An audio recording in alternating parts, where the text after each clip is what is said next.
선교사님 안녕하세요. 안녕하세요. 선교사님 지금 현지 시간이 어떻게 됩니까? 예, 여기 토요일 밤 10시가 지났습니다. 10시 15분 정도 됐네요. 너무 저희 지금 이제 네 번째 온앤오프 진행을 하는데 선교사님 특별히 이번에 이 4차 진행하시기 위해서 우리 스튜디오처럼 우리 마이크랑 장비들을 이렇게 잘 준비하셔가지고 준비를 잘 해주셨습니다. 우리 다시 한번 잘 준비해주신 선교사님께 좀 박수 보냈으면 좋겠고요. 감사합니다. 너무너무 감사합니다. 우리 마디스토 교회에서도 그렇고 지금 계속해서 이민교회에서 우리 선교 동원하시면서 하고 계신데 그 사역들은 좀 어떤가요, 선교사님?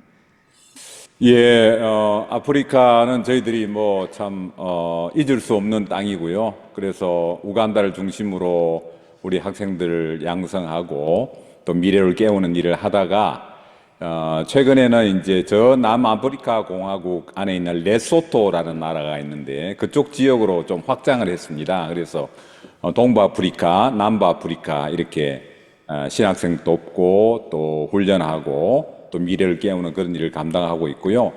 또 이곳 지역에 이제 지역 교회들 선교를 깨우고 또 동원하고 도전을 하고 말씀을 나누고 세미나하고 또 상담하고 하는 그런 일들을 정기적으로 또 지속적으로 감당하고 있습니다. 너무너무 감사합니다. 선교사님 특별히 우리 30주년 되셨는데 저희가 선교위원회에서도 되게 감격하고 기뻐하고 했었는데 좀 마음이 어떠셨나요? 예, 벌써 그렇게 시간이 흘렀나 싶어요. 한국에서는 10년이면 강산이 변한다 그런 말이 있는데 그게 참 3번이나 변할 그런 시간이 지났습니다. 저희들이 그냥 잠깐 지난 것 같은데 벌써 그렇게 세월이 지났고요. 또 그 오랜 시간이지만은 오랜 시간 동안 함께한 우리 교회 앞에 정말 참 감사하지 않을 수 없지요. 그 오랜 시간 동안 참 큰 어려움 없이 선교 협력을 해주시고 기도해 주시고 함께 마음을 모아주시고 저희들이 아플 때는 또 함께 아파해 주시고 또 기쁜 일이 있을 때는 함께 기뻐해 주시고 한 선교 동역자로 지금까지 든든히 서 주셔서 너무 감사하고 30년 시간은 우리 선교사들에게 뿐만 아니라 함께한 내일교회, 후원교회에도 큰 영광이고 기쁨이 될 것으로 그렇게 믿습니다. 감사합니다. 네, 감사합니다. 계속해서 선교 보고와 하나님의 말씀 전해주시는 거 부탁드리도록 하겠습니다. 감사합니다. 예, 안녕하십니까 성도 여러분, 최승함 선교사입니다. 아프리카에 있을 때 편지를 보내면 2달씩 걸리고 그렇게 했었는데 지금 선교 현장과 실시간으로 이렇게 만나고 예배드리게 되는 그런 시간이 왔네요. 물론 시차는 좀 다릅니다. 여기는 토요일 밤 10시가 좀 지났고요. 그만큼 이제 시간도 많이 지났고 또 시대도 변했고 또 기술도 문명도 발달이 되어서 온라인을 통한 가상 공간에서 또 오프라인을 통한 대면 공간에서 또 이렇게 함께 만나고 예배하고 기도하는 그런 의미 있는 시간을 갖게 되었습니다. 이렇게 세월이 흐르고 또 역사가 진행되고 환경이 변하지만 그렇지만 변하지 않는 게 있죠. 하나님께서 우리에게 주신 세계 복음화의 그 사명, 이것은 참 시대가 변해도 변할 수 없는 그런 참 하나님의 사명이고요. 두 번째는 그 사명의 부름 앞에서 우리가 진지하게 자신을 돌아보는 소명이 아닌가 싶습니다. 하나님이 나를 하나님의 사명 앞에서 어떻게 부르셨나 하는 이것은 또 참 변하지 않는 거죠. 그래서 온앤오프 선교 기도회를 통해서 다시 한번 사명을 다짐하고 소명을 찾아내고 또 결단하고 새롭게 헌신하는 그런 귀한 시간 되기를 함께 소망해 봅니다. 오늘 말씀을 한번 생각해 보려고 하는데요. 말하는 사람의 의도나 말하는 사람의 배경을 알면은 그 의미를 찾아가기가 참 쉽죠. 요한복음은 저자 요한이 어떤 의도를 가지고 어떤 목적을 가지고 주제를 가지고 그렇게 예수님을 그렸습니다. 반면에 마태, 마가, 누가 이 복음은 공관 복음이라 그래서 공통의 관점에서 예수님을 묘사했고요. 요한복음은 뚜렷한 주제를 가지고 그렇게 말씀을 기록했습니다. 성경 몇 군데에 요한이 어떤 주제를 가지고 말씀을 기록했을까 한번 짧게 생각해 보려고 합니다. 요한복음 1장 4절에 보면 그 안에 생명이 있었으니 이 생명은 사람들의 빛이라, 이런 말씀이 나옵니다. 생명이라는 주제가 등장하지요. 그 다음에 3장 16절에도 보면 저를 믿는 자마다 멸망치 않고 영생, 여기도 생명이 나옵니다. 영원한 생명을 얻게 하려 함이라 라는 말씀이 있고요.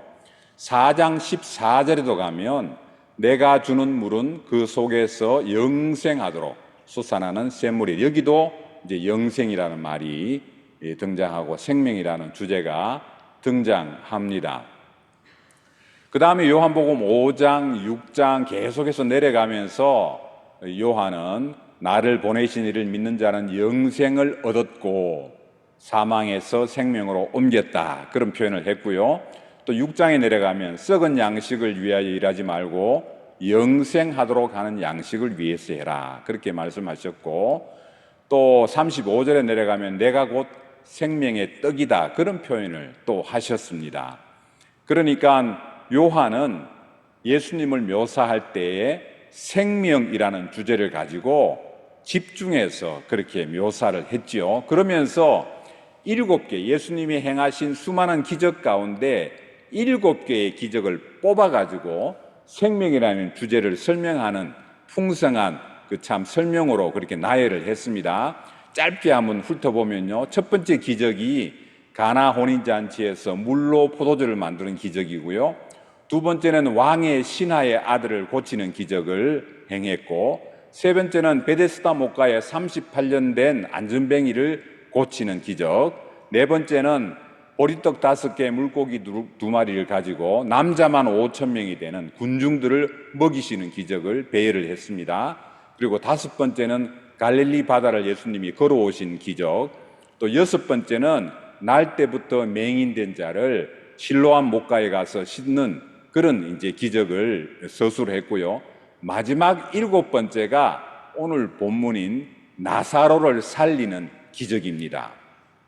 이 나사로를 살리는 기적은 단순한 기적 사건이라기보다는 주제인 생명을 이렇게 결말내는, 주제인 생명을 결정적으로 또 제시하는 그런 이제 기적이 되는데요. 왜 이 나사로를 살리는 이 기적이 중요한 이제 결론이 되는 그런 말씀이 되느냐 하면, 말씀 요한복음 11장의 말씀에 보면 이런 말씀이 있어요.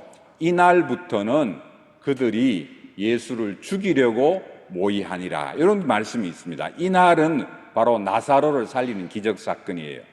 이날 전에는 사실 예수님에 대해서 뭐 이렇게 좀 불평도 하고 모함을 하고 또 환영하지도 않고 곤란한 질문을 해서 조금 이렇게 난처하기도 하고 유대인들이 그렇게 예수님을 대했다가 이 나사로를 살리는 기적 사건 이후로부터는 예수님을 죽이려고, 예수님을 죽여야 되겠다고 생각하는 결정적인 그런 이제 사건이 됩니다.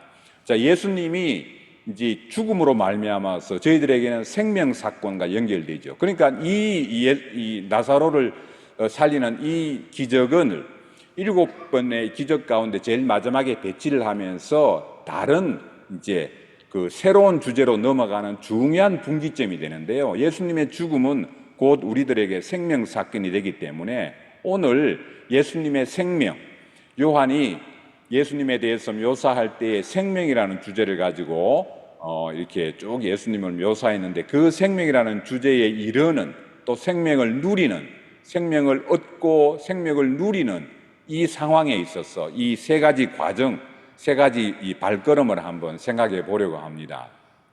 이 세 가지 단계는 예수님께서 우리들에게 말씀하신 세 가지 명령의 말씀 가운데 담겨 있는데요. 이 세 가지 명령을 한번 살펴보겠습니다. 우선 첫 번째 명령이 본문 39절에 나오는 돌을 옮겨 놓으라라는 명령입니다. 저는 이 돌을 옮겨 놓으라라는 명령을 우리의 믿음과 순종의 단계가 아닌가, 저는 그렇게 생각을 합니다. 돌을 옮기는, 여러분 우리가 뭐 이렇게 좀 쉽게 할 수 있다는 것을 얘기할 때 누워서 떡 먹기 그러잖아요. 누워서 떡 먹기보다 더 쉬운 거 있어요. 떡 먹고 누워 있기. 누워서 잘못 떡 먹으면 체하기도 하고 그래요. 근데 떡 먹고 누워 있으면 편해요. 자, 예수님이 천지를 지으신 예수님께서, 말씀으로 창조사에게 동참하신 예수님께서 돌을 옮기는 것은 그야말로 떡 먹고 누워 있기예요. 그건 뭐 별로 어려운 작업이 아니에요. 실제로 마가복음 16장에 예수님이 무덤에 있을 때에 그 갈릴리에서 온 여인들이 예수님의 몸에 향품을 바르기 위해서 향품을 준비해서 무덤으로 가는데 걱정이 태산이에요. 도대체 저기 가서 누가 우리를 위해서 돌을 옮겨줄 거냐, 그게 이제 걱정이 태산인데, 현장에 가보니까 돌이 옮겨져 있어요. 마가복음 16장 4절이거든요 돌이 옮겨져 있고 그 돌이 굉장히 컸다, 성경은 그렇게 묘사하고 있습니다. 그 큰 돌이 옮겨졌어요.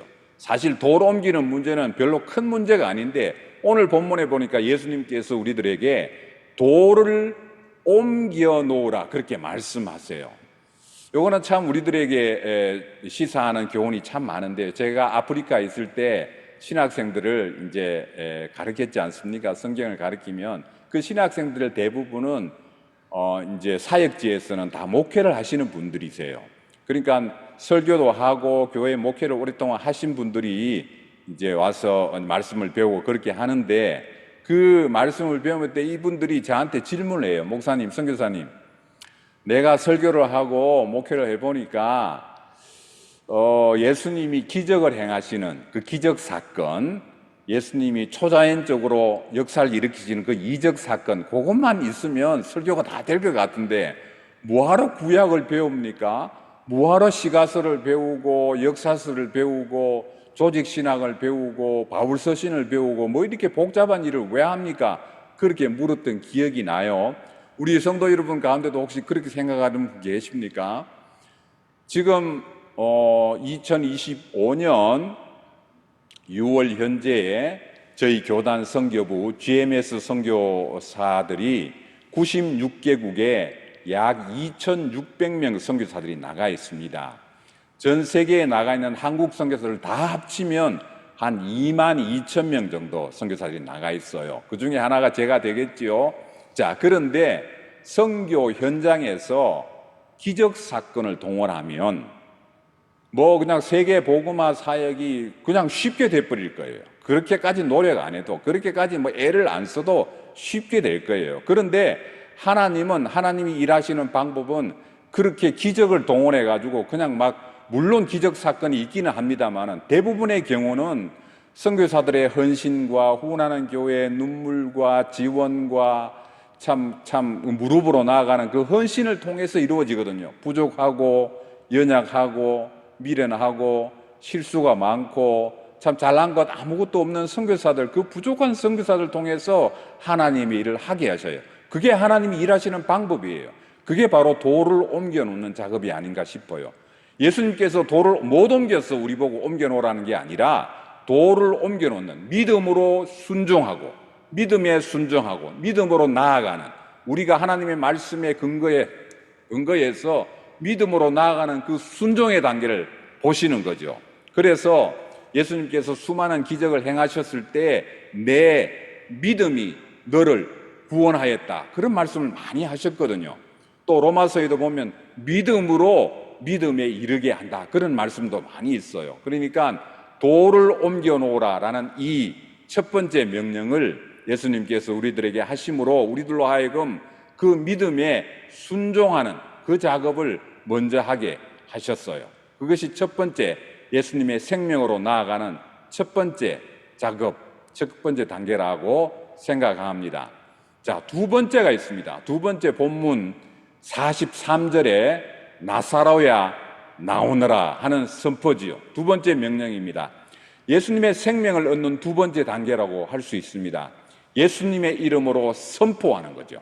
예수님의 이름으로 나아가는 거죠. 우리 한국말에 말이 씨가 된다 이런 말이 있어요. 그런 말을 많이 하지 않습니까? 야, 말이 씨가 된다, 야. 그런 말을 많이 하는데 성경에도 그런 비슷한 말이 있어요. 민수기 14장 28절에 보면 하나님께서 이스라엘 백성들에게 이렇게 말씀하세요. 너희 말이 내 귀에 들린 대로 내가 너희에게 행하리니. 그랬습니다. 뭐 하나님이 우리처럼 눈이 있고 코가 있고 귀가 있고 이목구비가 있고 그런 존재가 아니잖아요. 하나님은 영이신데. 근데 우리가 알아듣기 쉽게, 우리가 이해하기 쉽게 내 말이, 너희 말이 내 귀에 들린 대로 내가 너희에게 행한다 그랬습니다. 성도 여러분, 우리가 입으로 말하는 것, 입으로 선포하는 것, 입으로 고백하는 것 굉장히 중요합니다. 왜 그렇습니까? 첫 번째는 우리 하나님이 들으시기 때문에 그렇죠. 두 번째는 우리의 대적 마귀가 듣기 때문에 그렇습니다. 세 번째는 내 속사람, 내 영혼이 듣기 때문에 내가 고백하는 것, 내가 선포하는 것, 내가 이 참 공중 앞에서 예수님을 시인하는 것, 이거 굉장히 중요하지요. 그런데 이게 자기 확신, 자기 체면, 그냥 내가 내 주장하는 것, 그게 아니고 예수님께서 오늘 나사로야 나로라 말씀하실 때는 그 전에 보면 41절 42절에 아버지여 내 말을 들으신 것을 감사합니다, 그런 말씀이 있고요. 아버지께서 나를 보내신 것을 그들로 믿게 하려 함이니이다 하는 하나님과의 친밀한 교제, 하나님과의 친밀한 소통, 하나님과 연합하는 그 하나님과의 교제 속에서 나오는 선포예요. 우리가 믿음 생활할 때, 신앙 생활할 때, 선교 현장에서 하나님과 하나가 되는, 하나님과 깊은 교제, 깊은 소통, 깊은 연합 속에서 나오는 믿음의 선포는 놀라운 능력이 나타날 줄로 믿습니다. 로마서 10장 10절에도 보면 사람이 마음으로 믿어 의에 이르고 입으로 시인하여 구원에 이른다 그랬습니다. 입으로 시인하는 것 굉장히 중요하죠. 마태복음 10장 32절에도 누구든지 사람 앞에서 나를 시인하면 나도 하늘에 계신 내 아버지 앞에서 저를 시인할 것이요, 그렇게 말씀하셨습니다. 우리가 세례를 줄 때 믿음의 공동체 앞에서 그리스도를 주로 고백합니까? 반드시 묻지 않습니까? 목사님이, 집례자가. 그러면 세례 받는 사람이 예 혹은 아멘, 우리 이거 고백하는 것, 믿음의 공동체 앞에서 고백하는 것, 시인하는 것, 이게 굉장히 중요한 거죠. 우리가 생명으로 나아가는 두 번째 단계는 선포하는 겁니다. 믿음의 근거에서 우리가 첫 번째는 돌을 옮겨 놓으라, 믿음의 근거에서 순종하는 것. 두 번째는 믿음의 근거에서 선포하고 믿음으로 나아가는 것. 이것이 두 번째 단계고요. 세 번째 단계가 있습니다. 세 번째 단계를 한번 볼 텐데요. 세 번째 단계는 44절에 풀어놓아 다니게 하라라는 말씀입니다. 나사로가 살아났습니다. 예수님의 선포를 통해서 나사로야 나으라는 말씀을 통해서 나사로가 생명을 얻었습니다. 나사로가 살아났지만 아직 보지도 못하고 능력을 행하지도 못하고 걸을 수도 없고 헌신할 수도 없고 주를 위해서 일할 수도 없는 상태가 되었습니다. 그때 예수님이 하시는 말씀이 풀어놓아 다니게 하라, 그렇게 말씀하셨습니다. 생명을 얻었지만은 얼굴이 수건에 가려 있고 수족이 묶여 있는 그런 상태, 볼 수도 없고 걸어갈 수도 없고 능력을 행할 수도 없는 단계, 생명을 얻었지만 생명을 누리지 못하는 단계, 정작 신앙 안에서 주님을 마음껏 누리지 못하는 그런 안타까움이 있죠. 누가복음 15장에 보면 유명한 탕자 비유가 나오지 않습니까? 둘째 아들이 먼 객지에 나가서 아버지가 준 유산을 다 탕진해버리고 돌아왔는데 아버지가 너무 환영하고 가락지를 끼우고 새 옷을 입히고 온 참 그 마을 사람들을 불러다가 잔치가 벌어졌습니다. 그때 들에서 일하다 돌아온 그 첫째 아들이 그 얘기를 듣고 아버지 앞에 불평하죠. 아버지, 내게는 염소 새끼 하나로 잡아준 일이 없는데 저 살림을 다 거들내고 창기와 함께 써버린 동생을 위해서는 살찐 송아지를 잡으셨습니다. 그렇게 불평을 할 때에 아버지가 그렇게 얘기합니다. 누가복음 15장 31절에 예, 너는 항상 나와 함께 있으니 내 것이 다 네 것 아니냐, 그렇게 얘기를 하거든요. 분명히 이 맏아들은 호적상 아들이에요. 호적상 아들인데 머슴처럼 살아가는 거죠. 모습처럼 기쁨도 없고 불평만 가득하고 만족이 없고 자유함을 누리지도 못하고, 우리가 혹시 그런 모습이 아닌지 모르겠어요. 구주의 십자가 보혈로 죄 씻음 받은, 그래서 예수 그리스도의 보혈로 우리가 생명을 얻었는데 마치 오늘 살아난 나사로처럼 눈이 가려져 있고 손발이 묶여서 제대로 헌신하지 못하고 제대로 바라보지 못하고 제대로 비전을 발견하지도 못하고, 그럴 경우에 주님께서 하신 명령, 풀어놓아 다니게 하라, 그렇게 말씀하십니다. 인생의 방향과 능력을 모르고 살아가는 성도들에게 혹은 인생들에게 풀어놓아 다니게 하라는 명령을 주셨는데요. 생명을 얻는다, 생명이라는 주제를 가지고 요한이 복음서를 썼다고 했지 않습니까? 생명이라는 주제를 가지고 생명으로 나아가는 단계, 첫 번째는 돌을 옮겨놓는 단계, 순종의 단계죠. 두 번째는 나사로야 나오너라 선포하는 단계, 믿음의 선포, 믿음의 걸음, 믿음의 담대함으로 나아가는 단계, 세 번째는 풀어놓아 다니게 하라, 그렇게 이제 오늘 본문의 세 가지를 말씀하셨는데, 그러면 무엇을 풀어야 할까요? 한 세 가지 정도로 생각해 보려고 합니다. 첫 번째는 하나님과의 관계입니다. 여러분, 부부 관계 혹은 부모와 자녀 관계, 이게 늘 좋을 수 있습니까? 때로는 뭐 참 섭섭하기도 하고 좀 서운하기도 하고 좀 기분이 좀 이렇게 언짢기도 하고 그러잖아요. 그렇다고 해서 연을 끊자 뭐 이렇게 할 수는 없잖아요. 그러면 다시 회복하고 관계를 다시 한번 이렇게 참 원상으로 돌리는 것처럼, 우리가 하나님과의 관계에서 신앙생활을 하다 보면 때로는 참 섭섭할 때 있어요. 하나님께서 기도 응답을 너무 더디게 하실 때 있어요. 서운할 때도 있어요. 하나님이 좀 이해가 안 될 때도 있어요. 그래서 하나님과 묶여있는 관계가 있다면 이 풀어야 합니다. 풀어놓아 다니게 하라. 첫 번째 우리가 풀어놔야 할 것은 하나님과의 관계에서 막힌 것이 없도록, 아들이지만 머슴으로 살았던 것, 아들이지만 생명을 마음껏 얻고 누리고 참 마음껏 누리지 못한 우리 모습들이 있다면 이 관계 회복을 통해서 다시 한번 이 참 막힌 것이 풀어지는 역사가 나타나게 될 줄로 믿습니다. 하나님과의 관계 풀어야 되겠습니다. 두 번째 풀어놓아야 다녀야 할 것, 두 번째는 이웃과의 관계입니다. 우리 이웃을 사랑하고 이웃의 화해자로 서는 것, 이건 뭐 하면 좋고 안 하면 아이고 뭐 힘든데 그만하죠.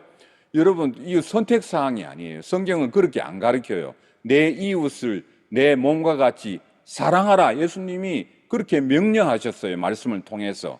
그러니까 하나님의 명령 가운데 우리가 이웃과의 관계에 있어서 화해자로 살아가는 것, 이웃과의 관계에서 풀고 이렇게 풀어놓아 다니면서 살아가야 하는, 이것은 우리 신앙생활, 하나님과의 관계를 바르게 하는데 중요한 초석이 됩니다.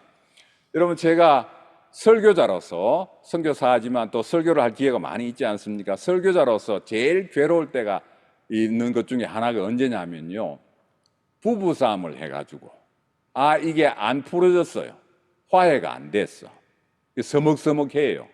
아침도 주는 동 마는 동. 이래가지고 설교하러 가야 되는데 마음이 너무 언짢은 거예요. 아이고, 그날따라 또 설교 본문이 남편들이여 아내 사랑하기를, 그리스도가 교회를 사랑하고 교회를 위해서 자신을 주심같이 하라, 이런 본문이면요, 아이고 정말 걸음이 뒤로 걸려요. 이게 여러분, 뭐가 이렇게 좀 가족 간에나 뭐 우리 친구 성도들 간에가 뭐 이렇게 묶여 있는데 기도가 됩니까? 찬송이 기쁨으로 됩니까? 이게 이웃 간의 관계가 묶여 있고 잘 이게 원활하게 되어 있지 않으면 우리 하나님과의 관계, 신앙생활에 있어서도 바르게 소통이 안 되는 걸 많이 경험해요.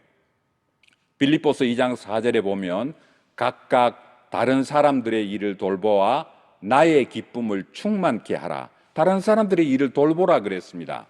자, 여러분, 바둑이나 장기 두시는 분들 보면 그러잖아요. 훈수하는 분들, 옆에서 훈수하는 사람들 눈에는 잘 보이는데 그 직접 당사자들, 바둑 장기를 두는 사람들은 잘 안 보이는 경우 있잖아요. 그래서 훈수하는 사람들이 뭐 이러쿵저러쿵 얘기하는데, 우리 신앙생활도 그래요. 내가 내 문제를 잘 못 푸는 경우 있어요. 마치 지금 나사로처럼, 나사로가 분명히 살아났는데 예수님께서 풀어놓아 다니게 하라는 명령을 나사로에게 못했어요. 나사로는 생명은 있지만 자기 스스로 풀 수 없어요. 눈도 감겨져 있고 손발이 묶여져 있기 때문에 나사로가 그 능력이 없어요. 그런데 주위 사람들에게 풀어놓아 다니게 하라 그랬습니다. 우리 신앙생활을 할 때 내가 내 문제를 잘 못 그렇게 좀 어려울 때 있어요. 그런데 주위에서는 이게 잘 도와줄 수 있는 그런 경우 있죠. 그래서 우리가 믿음의 공동체가 있는 것이고, 그래서 우리가 예친이라는 게 있는 것 아니겠습니까? 우리가 털어놓을 수 있을 만큼, 내가 참 내 마음이 허락하는 것만큼 털어놓고 기도 제목을 나누고 또 도움을 요청하고 또 도와주고 하는 것은 이 믿음의 공동체의 아주 중요한 덕목입니다. 그래서 사람들과의 관계에 있어서, 자, 풀어놓아 다니게 하는데, 첫 번째는 하나님과의 바르게 이게 풀려져 있지 않는 것이 있으면 풀어야 하고요. 두 번째는 이웃 간의 관계에 있어서 맺힌 것도 있으면 풀어야 하고요. 세 번째입니다. 아무도 주위에서는 나를 묻지 않았어요. 그런데 내가 내 스스로를 묻고 있는 거 있어요. 내가 내 스스로를 마음의 감옥에 가두어 가지고 그냥 나를 내 스스로 그냥 못 살게 구는 거예요. 과거의 우울한 상처들, 트라우마들, 죄책감 때문에, 절망감 때문에, 실패 때문에, 또 열등의식 때문에, 우월의식 때문에, 인정욕구 때문에, 원한이나 미움이나 이기적인 마음이나 내중심적인 생각들, 이런 것들이 나 스스로를 묶어요. 자꾸 나 스스로를 감옥에 자꾸 가두어요. 주위에는 괜찮다 그러는데 내가 아니야, 그럴 리가 없어.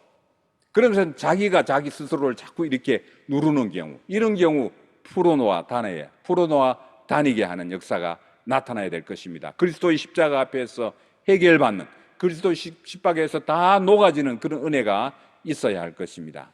말씀을 마무리합니다. 요한은 생명이라는 주제를 가지고 이게 예수님을 풀어나갔는데, 그 생명이라는 주제를 가지고 풀어나가면서 7개의 기적사건을 쭉 나열했다고 그랬죠. 7개의 기적사건 가운데 가장 하이라이트, 바로 나사로를 살리는 기적사건. 나사로를 살리는 이 사건으로 예수님은 죽음의 위기에 처하게 되고, 예수님의 죽음은 곧 우리들에게 새로운 생명사건으로 연결됩니다.